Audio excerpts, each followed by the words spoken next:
Okay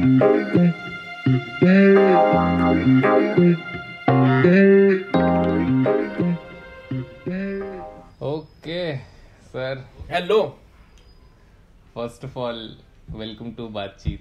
thank you. और जिन लोग को नहीं पता है what is Baatcheet, sir brand new podcast brought to you by Elixir Foundation Productions, Yes, Elixir Foundation hosted Productions. by one and only Ashish, Our That's creative me. head.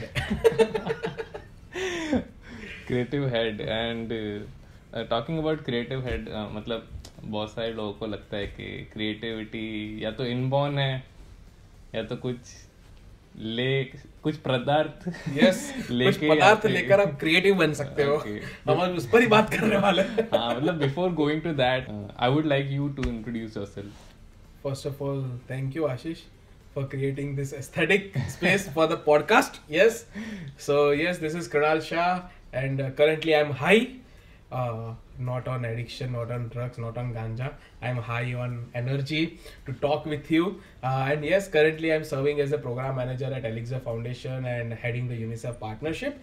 Also, I'm working in the area of drug abuse, the so-called drug abuse, since the last 9 years or so, and I'm working rigorously on that area. That is my passion, to work on the issue of drugs awareness and sensitizing the people about drugs and everything.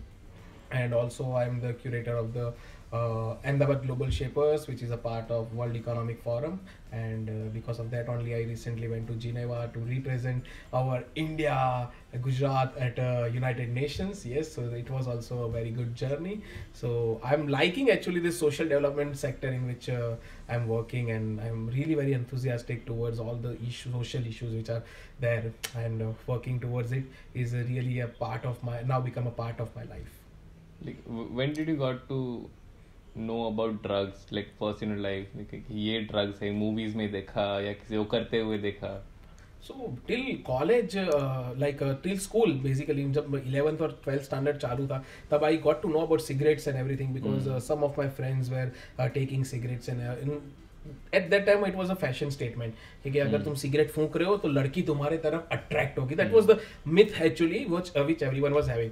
When I went to college, तो college life में starting के 6 months were for every student it is a transition period from college school to college. आजादी। तो उस आज़ादी में मैंने ऐसा कुछ भी उसका गैर फायदा नहीं उठाया. I was literally doing some volunteering work in the school, colleges and everything. Events में participate करता था या friends के साथ कहीं भी बाहर घूमने चले गए. But what I saw is कि even in the college people used to misuse this freedom, और वो लोगों को एक सेंस ऐसी आ गई थी कि अब तो कॉलेज में कोई बोलने वाला नहीं है, तो जो भी करना है हम कर सकते हैं. And from that only I saw many friends around me who started taking cigarettes and alcohol, and धीरे धीरे मैंने एक दो किस्से भी सुने कि भाई गांजा पी ले रहे हैं. So it was at that time when I really wanted कि भाई क्योंकि उस समय पर एक समझ आ गई थी, because you were in NSS, तो कि भाई ड्रग्स से क्या गैर फायदे क्या है, उसके हार्म्स क्या है to the body and everything. तो पता चल गया था कि this is not good for the society. And at that time like fortunately I met Hariom Gandhi sir, who was the zonal director of narcotics control bureau. और उन्होंने एक मुहिम चलाई थी, you can say it was an initiative, healthy campus project, healthy campus, कि जहाँ पे colleges में जाकर, स्कूल्स में जाकर, डिफरेंट ऑर्गेनाइजेशंस में जाकर they were spreading the awareness about the menace of the drug abuse and how to stay away from that. और मैं तब उनके कनेक्ट में आया, और तब से मैंने चालू किया ड्रग अब्यूज़ पर काम करना, उसकी अवेयरनेस के लिए, और मैं उस प्रोजेक्ट से जुड़ा. And that was the you can say U turn, कि जब मुझे पता चला कि what is the motto of my life, it is to serve people and to save as many life which I can save. Okay, तो starting की college के days में कुछ कर दिखाएंगे, दुनिया बदल देंगे. एंड देयर आर पीपल जो नहीं सुनते, मतलब ऑब्वियसली वी हैव फ्रेंड्स जो आज भी सिगरेट या अल्कोहल कंज्यूम करते हैं. तो how did you convince them कि this is bad for you और आगे जाके प्रॉब्लम देगा? और आर देयर एनी फ्रेंड्स जो अभी भी करते हैं एंड योर फ्रेंड्स विद? देखो, मैं फ्रेंड्स पर से मुझे सबसे पहले तो एक चीज़ कहनी है कि देखो, लोग कहते हैं कि ड्रग्स वो इंसान लेता है कि जो स्ट्रेस में है या एनीथिंग लाइक दैट, पर उसके लिए मुझे एक चीज़ कहनी है कि ड्रग्स लेना शुरू कब से करते हैं लोग, तो मुझे उस पर सबसे पहले फोकस करना है। और मैं बहुत ही ऐसे ब्लंटली बोल रहा हूँ कि it is our friends, it is our group के जिससे आपको ड्रग्स की या एडिक्शन की आदत पड़ती है। क्योंकि मैं एज अ स्ट्रेंजर अगर मैं किसी के साथ भी जाऊंगा या कांकरिया पे या रिवर फ्रंट पे चला जाऊँ हाथ में एक जॉइंट लेकर और किसी को जाके बोलूँ ले भाई ये जॉइंट ले, तो वो नहीं लेगा, because I am a stranger. क्योंकि हमें तो बचपन से सिखाया जाता है क्योंकि अनजान लोगों से बात नहीं करते, अनजान नहीं लेने का। सो अनजान लोग नहीं होते एक्चुअली, जो होते हैं वो आपका ही इनर सर्कल होता है। और जब आप कॉलेज में बेसिकली जब आते हैं तो आप पर एक पीयर प्रेशर होता है, क्योंकि आप अकेले होते हो, आप कॉलेज में किसी को जानते नहीं और आप देखते हो कि भाई सीनियर्स का ग्रुप है या दूसरे फ्रेंड्स का ग्रुप है कि जहाँ पे लोग इकट्ठा हुए। अब वो ग्रुप जो है वो ग्रुप में बेसिकली होता ही है कि वो लोग सुट्टाबाज है। तो आप उस ग्रुप में जाने के लिए, आप कूल बनने के लिए, आप अपना ग्रुप को लार्ज करने के लिए आप उस ग्रुप में एंटर होने की कोशिश करते हैं। मैं भी कूल दिखूं। यस, मैं भी कूल दिखूं। और उसके लिए आपको क्या करना पड़ेगा, आपको भी उसकी तरह सुट्टा पीना पड़ेगा। तो it all starts with that circle, with that friends. और कई बार ऐसा होता है कि भाई एक फ्रेंड को आदत लगी तो वो दूसरे फ्रेंड को लगाएगा, क्योंकि उसको भी उसके साथ घूमना है एंड एवरीथिंग। तो वो कहेगा कि एक बार ट्राई करने से कुछ नहीं होता। और फिर वो जो एक बार ट्राई होता है वही आपकी आदत बन जाती है, वही it takes to you higher drugs and everything, and at the end you actually destroy your life. So बहुत बार ये होता है कि फ्रेंड्स का जो इनर सर्कल होता है, जब तक आप उस ऑरा से बाहर नहीं निकलते हो या तो उस ग्रुप से बाहर नहीं निकलते हो, आप ड्रग्स को या एडिक्शन को नहीं छोड़ सकते हो, बिकॉज कॉन्स्टेंटली आप उसी ग्रुप के अंदर हो कि जहाँ पे ये सारी चीज़ें होती है। और कई बार ऐसा होता है कि जैसे आपने बोला कि बहुत सारे लोग नहीं सुनते, बिकॉज बहुत सारे लोगों को ये ज्ञानबाजी जो है ना वो अच्छी नहीं लगती है कि भाई who are you to decide, क्योंकि हम बहुत ईगो पर ले लेते हैं। प्रॉब्लम ये है आज के यूथ के साथ ही मैं कहूंगा कि वो सारी चीजें ईगो पर बहुत ले लेते हैं। स्पेशली वो टर्म के बाप को मत सिखा। हाँ, क्योंकि अपने बाप को मत सिखा कि वी नो, क्योंकि वो लोग एग्जांपल्स लेते हैं कि मेरे ये रिलेटिव है वो तो इतने सालों से सिगरेट पी रहे हैं, उनको तो कैंसर नहीं हुआ। पर कुछ लोग ऐसे भी है कि जो बेचारे सिगरेट नहीं पी रहे हो, सिर्फ और सिर्फ पैसिव स्मोकिंग की वजह से उनको कैंसर हो रहा है। तो इट इज नॉट कि प्राउडली आप ऐसा लोग दिखा रहे हैं कि इनको नहीं हुआ तो मुझे कैसे होगा। बट मैं उन लोगों के लिए सबसे अच्छा टर्म यूज करता हूँ कि जो लोग भी ड्रग्स लेते हैं ना वो कभी भी बूढ़े नहीं होते हैं। और लोग हंसते हैं कभी ऐसे, हाँ, बिकॉज दे डाई यंग। वो या ऐसे अपनी यंग एज में ही वो मर जाते हैं, भले अगर फिजिकली भी नहीं मरे हो ना, but morally ethically they die, and because of their health issues और mental health issues they can not survive in this society.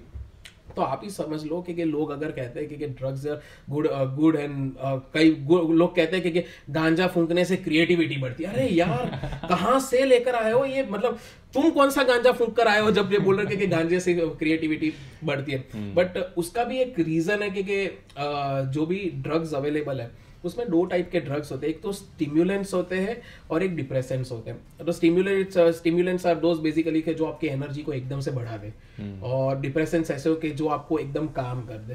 तो लोग इसमें कंफ्यूज हो जाते हैं, और बेसिकली ड्रग्स जो होता है वो आपकी नर्वस सिस्टम के साथ खेलता है, और आपको ऐसा लगता है कि आपको सब पता है, आपको सब आता है और आपकी क्रिएटिविटी बढ़ रही है, बट इट इज एक्चुअली कि आप अभी उस ड्रग्स के स्लेव बन चुके हो, आपकी नर्वस सिस्टम उस ड्रग्स की स्लेव बन चुकी है, इसलिए यू डोंट नो एक्चुअली कि व्हाट इज हैपनिंग। तो कई बार लोग इसलिए फूंकते हैं क्योंकि वो स्टिम्युलेट हो जाता है, तो आपका दिमाग बहुत जोरों से काम करना चालू कर देता है। आपने जो पढ़ा होता है आपको पता चल जाता है, और आप लिख कर भी आते हो तो आपको लगता है क्रिएटिविटी बढ़ी, पर उसका नशा जब ओवर होता है तब आपको इससे ज्यादा दुगना तिगना 4 टाइम्स स्ट्रेस आता है, because you are not getting that high. जब आप नॉर्मल हो जाते हो तब आपको वो हाई नहीं मिल रहा है, और आप उस हाई को लेने के लिए और एक जॉइंट मारोगे। अब जब जॉइंट का जो हाई वाला जो पोर्शन होता है वो खत्म हो जाता है, तो आप और ज्यादा हायर ड्रग्स पर जाओगे, और जब हायर ड्रग्स पर जाते जाते you actually and up being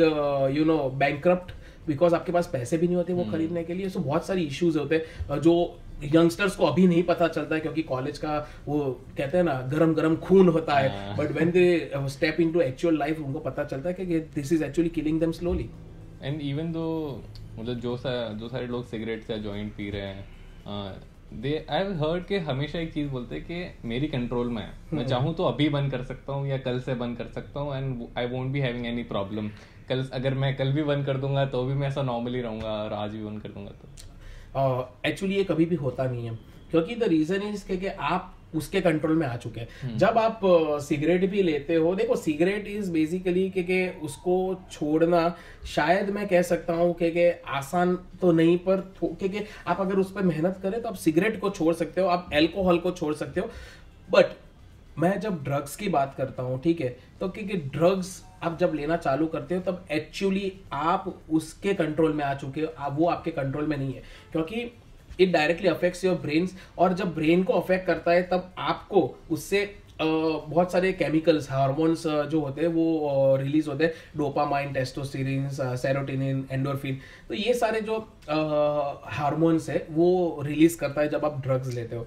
अब जब आपने ड्रग्स छोड़ा, जब आपका वो हाई खत्म हो गया, then you are not feeling well, because आपको वो हार्मोन्स फिर किसी भी चीज में से नहीं मिल रहे, क्योंकि आप एक्टिव ही नहीं हो। तो आपको फिर कहीं ना कहीं वो हार्मोन्स लेने के लिए या फिर to get that feel, happiness feel, आप फिर से वो ड्रग्स ही लोगे, क्योंकि आपको वो हाई कोई और नहीं दे सकता। That means you are now an addicted.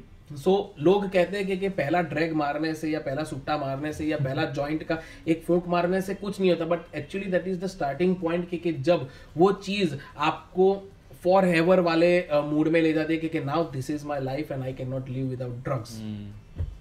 And I have seen people getting confused के लेट्स क्लियर दी है फर्स्ट ऑफ ऑल कि गांजा ड्रग है कि नहीं। मतलब बहुत लोग फाइट करते हैं, कह रहे गांजा is a herb, medicinal purposes के लिए भी यूज होता है, जो कि होता भी है, बट वो ड्रग है या नहीं है। हाँ, तो देखो ये सबसे बहुत अच्छी बात है कि ये पूछा, बिकॉज मुझे ये एक मिथ भी क्लियर करना है। सबसे पहले मैं मिथ की बात करता हूँ, क्योंकि हमारे वहाँ पे है ना रिलीजन का बहुत महत्व है, और उसमें जब भोलेनाथ जी की बात होती है और शिवरात्रि की बात होती है तो पता नहीं हमारे लोगों को क्या हो जाता है भांग के लिए और उन सब के लिए। We are ever ready, and even the older people, मतलब के मेरे दादा दादी चलता है। सो बेसिकली ये क्या है कि एक मिथ क्रिएट किया गया है कि गांजा जो है, मैरिजुआना जो है, that is prasad of Shiv ji, ठीक है।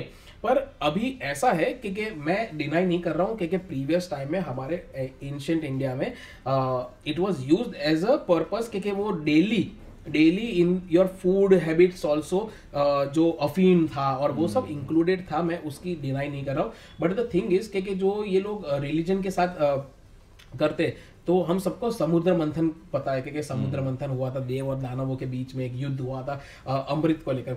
वो जब अमृत निकलता है उससे पहले जहर निकलता है, ठीक है, उससे पहले विष निकलता है, और वो विष किसने पिया?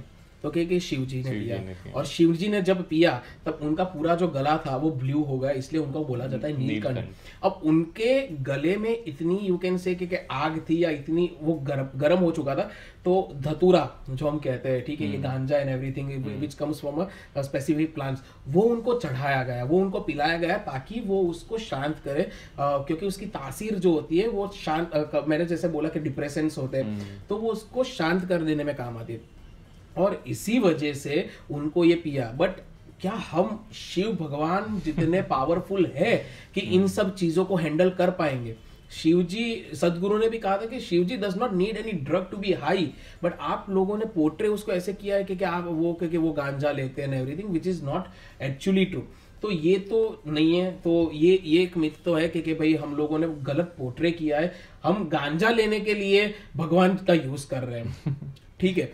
और सेकेंडली जो तुम्हारा एक्चुअल क्वेश्चन था कि क्या ये सब, यस, ड्रग्स में दो टाइप के ड्रग्स होते हैं, which is synthetic and non synthetic, मतलब नेचुरल एंड केमिकल ड्रग्स, ठीक है।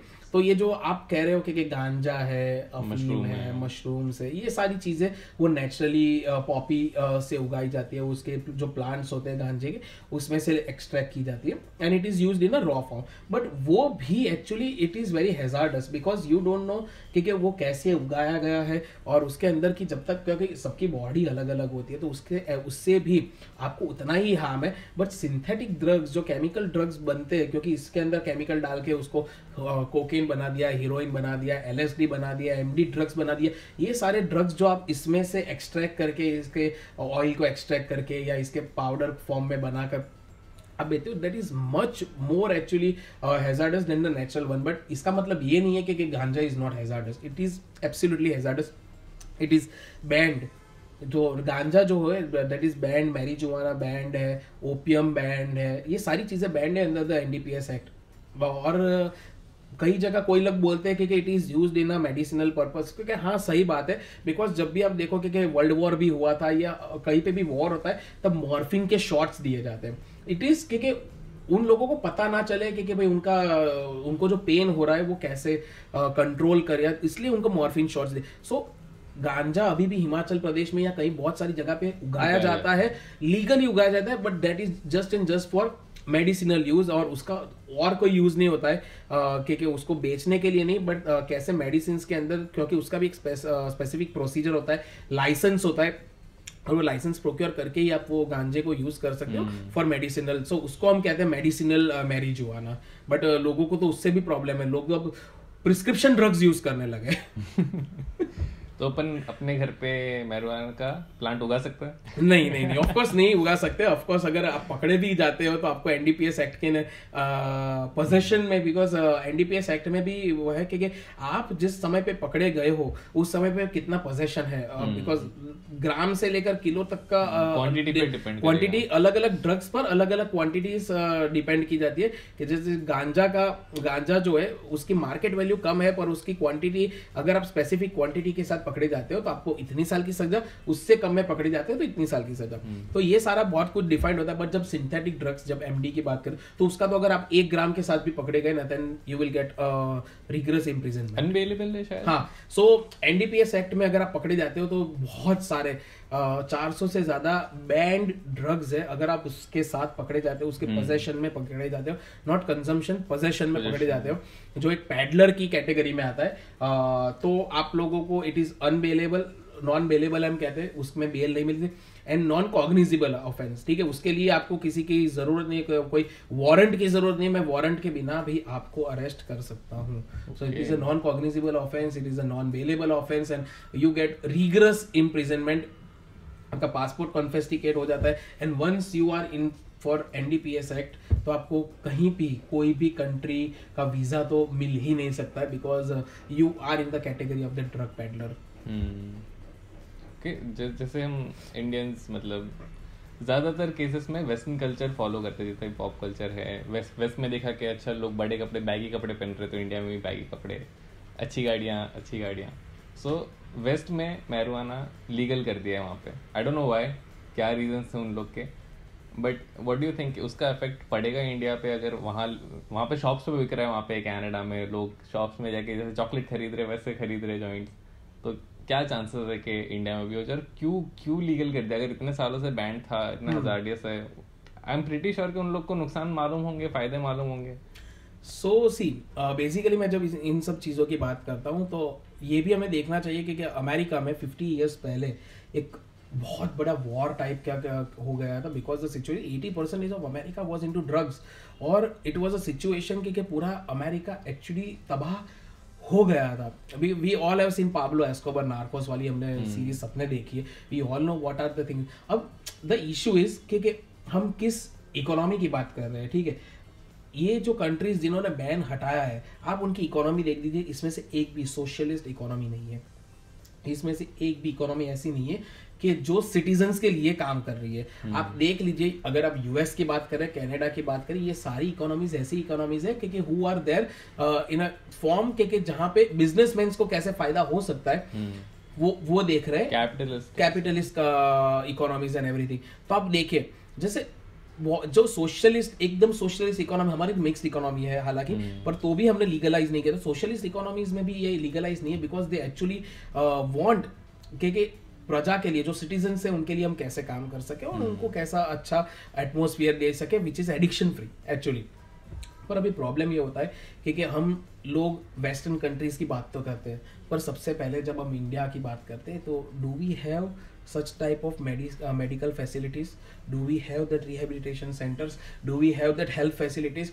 हमारे पास to be very blunt and very frank, हमारे पास वो facilities है ही नहीं. अगर कल उठ के, मैं सिर्फ गुजरात की बात कर रहा हूँ कि गुजरात में भी अगर दारूबंदी हट जाती है और अल्कोहल भी बिकना लीगली शुरू कर देते तो उसके जो सिम्टम्स होंगे और उसकी वजह से जो तबाही होगी, the government is not prepared for that. We are in the health infrastructure, हम प्रिपेयर्ड नहीं है कि हम ऐसी सिचुएशंस को टैकल कर सकते हैं. We don't have that much health infrastructure. अगर हम डी एडिक्शन सेंटर्स की बात करें या गुजरात में रिहेबिलिटेशन सेंटर्स की बात करें, we don't have any rehabilitation centre. We have just and just de addiction centres. We don't have. क्या डिफरेंस है दोनों? So de addiction centres basically एक हॉस्पिटल टाइप का स्ट्रक्चर होता है कि जहाँ पे आपको मेडिसिन देकर और वो सारी चीज़ों से ठीक किया जाता है. और वहाँ पे जो डॉक्टर्स होते हैं वो डॉक्टर्स आपको प्रिस्क्राइब करते हैं ये डाइट फॉलो करो. ये रिहेबिलिटेशन सेंटर एक्चुअली वो एक ऐसा सेंटर है कि जो आपको वापस अपनी लाइफ की तरफ ले जाता है. तो वहाँ पे थेरेपी भी होती है, वहाँ पे एक्सरसाइज भी करवाते हैं, वहाँ पे वो बहुत बड़ा सेटअप होता है कि जहाँ पे रिक्रिएशनल एक्टिविटीज पर ज्यादा फोकस करते हैं rather than just giving you some medicine. तो रिहेबिलिटेशन तब होता है कि जब आप वापस अपनी लाइफ में वापस चले गए हो. But there is a difference between de addiction centres and rehabilitation centres. तो हमारे पास रिहेबिलिटेशन सेंटर्स नहीं है, हमारे पास इतने अच्छे रिहेबिलिटेशन सेंटर्स नहीं है कि जो वो ऑरा क्रिएट कर.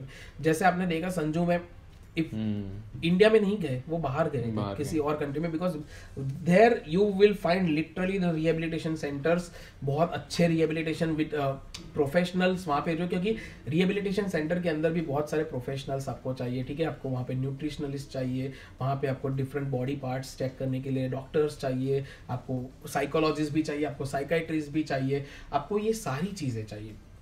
और मल्टी प्रोफेशनलिज्म वाला जो होता है उसको वो रिहेबिलिटेशन सेंटर बनता है. तो we don't have that rehabilitation centres also. और गुजरात में एक भी rehabilitation centre up to the mark नहीं है कि जो सारी प्रोसीजर्स को फॉलो करता है everything.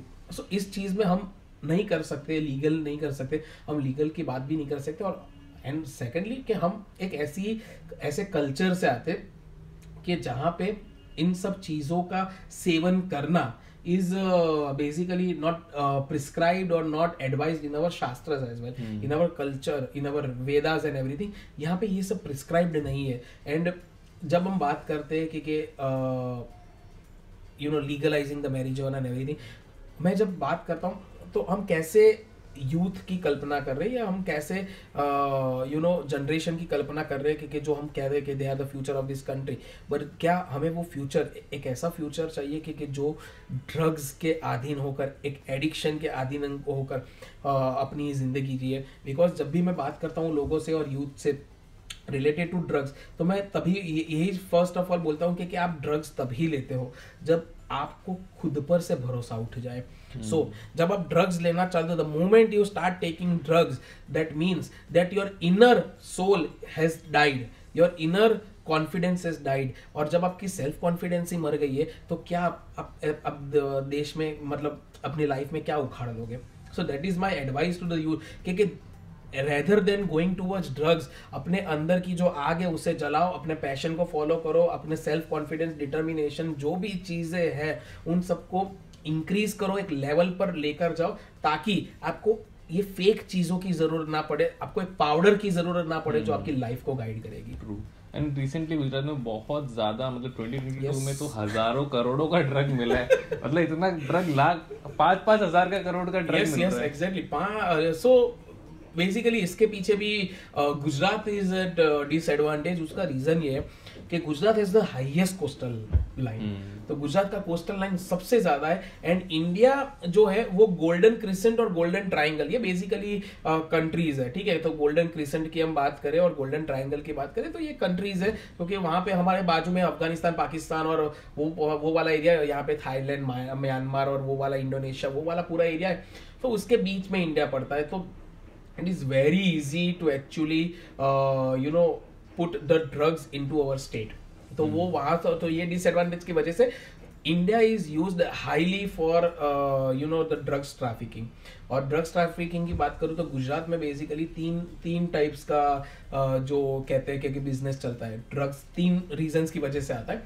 So the very first reason is कि for the consumption in the state itself, कि गुजरात में कितनी खपत है उसके हिसाब से आता है. सेकंड कि गुजरात से होकर बाकी स्टेट्स में जाता है, इंडिया के बाकी स्टेट्स में जाता है. और तीसरा जो है which is an major international racket, क्योंकि हमारा पोर्ट का इस्तेमाल इसलिए होता है क्योंकि यहाँ पे पोर्ट में ड्रग्स को अनलोड करके और यहाँ से दूसरी कंट्रीज में भेजने के लिए, because India has basically higher reputation in the international seas as well. So हमारा यूज इसीलिए होता है. तो 3 चीज़ों पर होता है. बट रिसेंटली अगर हम देखें आफ्टर 2015 या 2016 भी अगर आप देखें तो गुजरात में ड्रग्स की बिक्री और ड्रग्स का seven, each and everything has increase by many folds. और द रीजन इज कि इफ मैंने अभी जस्ट थोड़े दिन पहले स्टोरीज रखी थी कि if you just see the major some of the burst in our state, तो it is around 10,000 to 15,000 crores. जो सिर्फ मेजर है, अगर मैं महीने का एक भी पकड़ लूँ तो ऐसा है हो रहा है 10 to 15,000 crores. In last 5 years Gujarat में से 2.5 लाख करोड़ 2.5 lakh crores का ड्रग्स पकड़ा गया है. Can you imagine?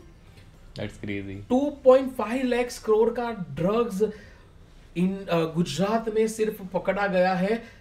3 lakh crore का तो हमारे गुजरात स्टेट का डेट है, लोन है. आप सोचिए कि कितना मार्केट है. और ये मैं लोगों से ये कहता हूं कि ड्रग्स है ना, वो पकड़वाने के लिए नहीं आते.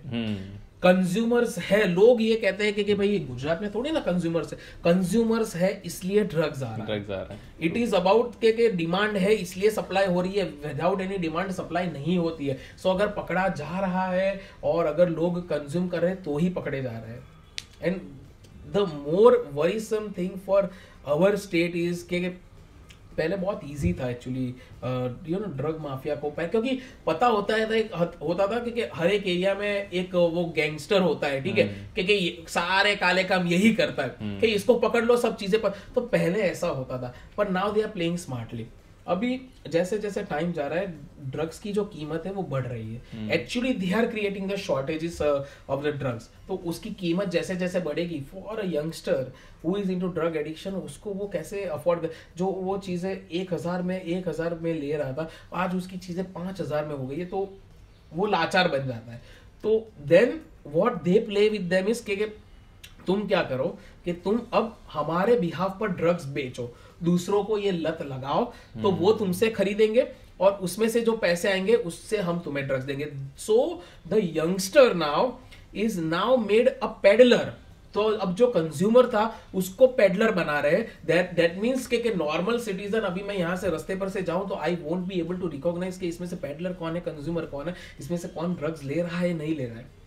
सो एक्चुअली ये सिचुएशन आ गई है. इवन इनफैक्ट अगर आपने न्यूज पढ़ी होगी तो 6 महीने या 4-5 महीने पहले ही the Ahmedabad city police commissioner ने ये स्टेटमेंट दिया था कि it is impossible for the police right now to actually track this whole racket, because अब ये सिटीजन्स का यूज कर रहे हैं, अब ये कंज्यूमर्स का यूज कर रहे हैं फॉर द पैडलिंग. तो क्योंकि जब तक हमें सिटीजन की तरफ से सपोर्ट नहीं मिलता या इंफॉर्मेशन नहीं मिलती, वी आर हेल्पलेस. तो आप सोचिए कि कंज्यूमर्स को पेडलर्स बनाया जा रहा है, तो कैसी सिचुएशन, बिकॉज 80 लाख या 85 लाख की पॉपुलेशन है अहमदाबाद में, 6.5 करोड़ लोग गुजरात में है, पुलिस इतनी कम है, सबके घर पे जाके तो चेक नहीं कर सकते ना. तो it is actually the citizens who have to come ahead and stop this rather than the police doing it. Okay, so finally last question wrap up करेंगे इसके बाद.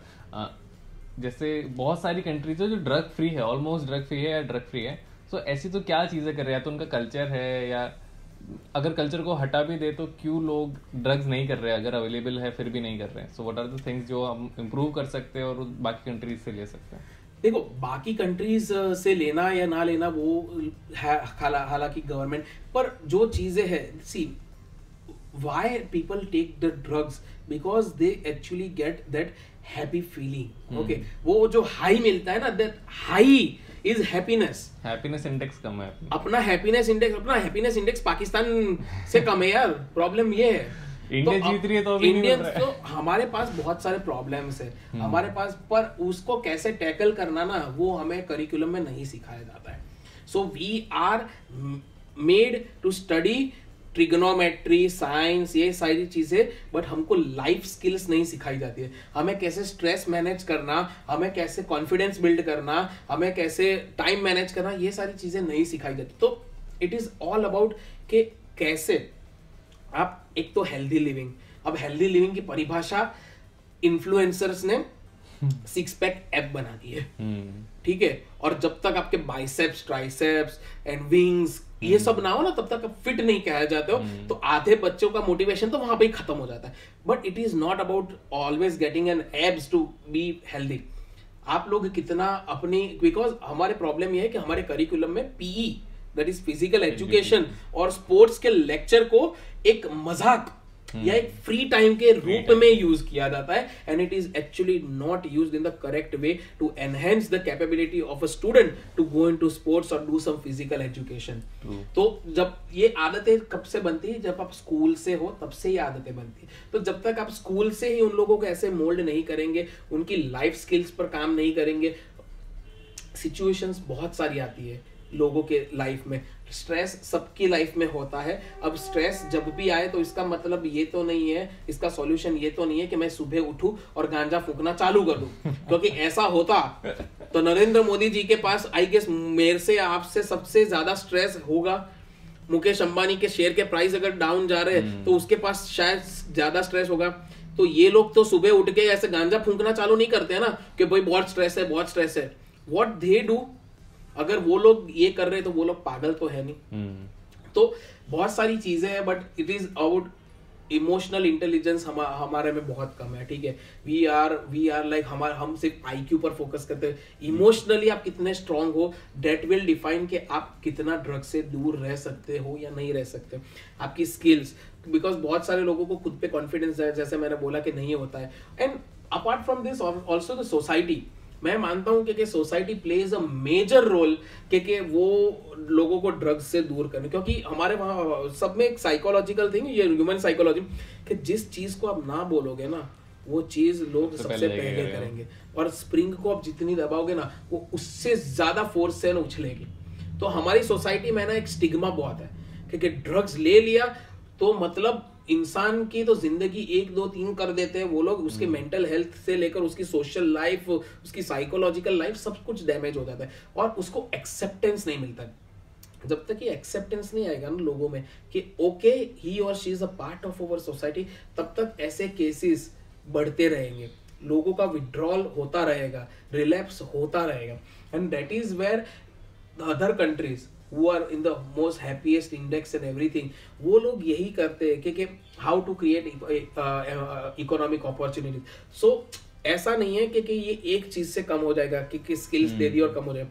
You have to fight a war against this on all fronts. अब आपको economically भी fight करना है, आपको socially भी फाइट करना है, आपको साइकोलॉजिकली भी फाइट करना है, आपको लीगली भी फाइट करना है, आपको फाइनेंशियली भी फाइट करना है, आपको सब फ्रंट्स पे, आपको हेल्थ के इश्यूज पर भी फाइट करना है, आपको सब फ्रंट पर फाइट करना पड़ेगा। And it is not possible without any drug policy, because हमारे पास कोई ड्रग पॉलिसी नहीं है। We have the act, we have the law, NDPS law, but we don't have a drug policy कि हमारे देश में अगर कोई ड्रग पकड़ा जाता है या उसको कम करने के लिए क्या पॉलिसी हमने बनाई है।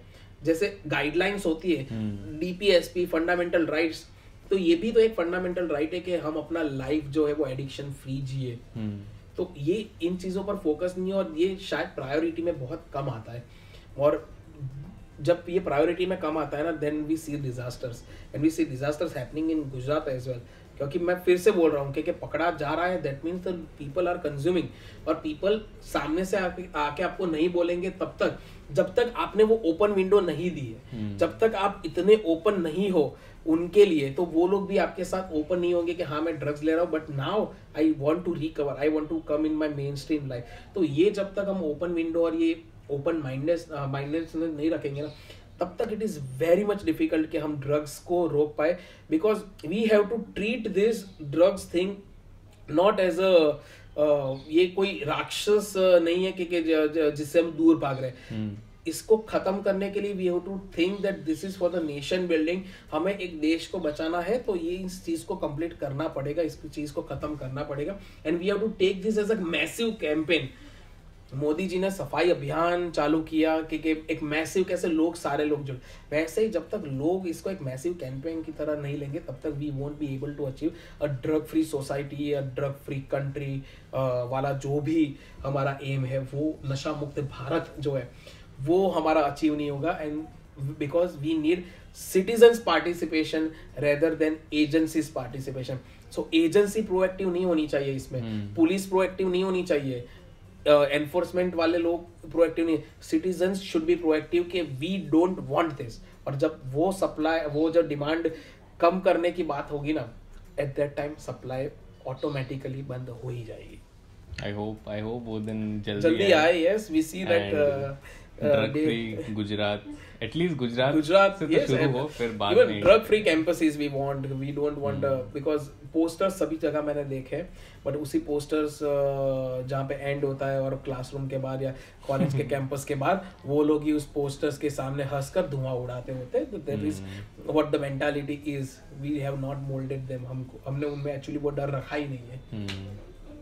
True. So thank you so much. And कैसा लगा पॉडकास्ट रिकॉर्ड? बहुत ही यार मजा ही, मतलब देखो मैं जब भी किसी के साथ ऐसी बातें करता हूँ ना तो मैं खुद ही रेट्रोस्पेक्ट करता हूँ, मुझे भी नए पर्सपेक्टिव मिलते हैं और मुझे बहुत अच्छा लगता है कि मैं एक्चुअली अपनी बात, it is not about anything else, पर मैं किसी की लाइफ में अगर एक परसेंट और या एक पर्सन की लाइफ में भी अगर एक चेंज आ जाए ना, that is what we all want कि चलो किसी की लाइफ तो बच गई, एंड दैट इज एग्जैक्टली मजा आई। Thank you so much.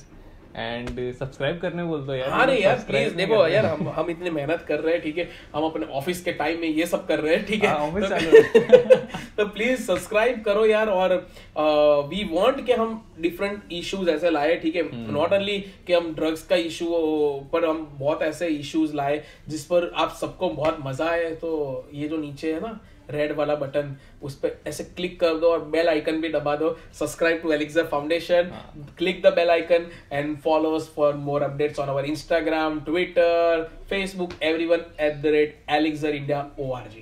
Thank you, bye bye.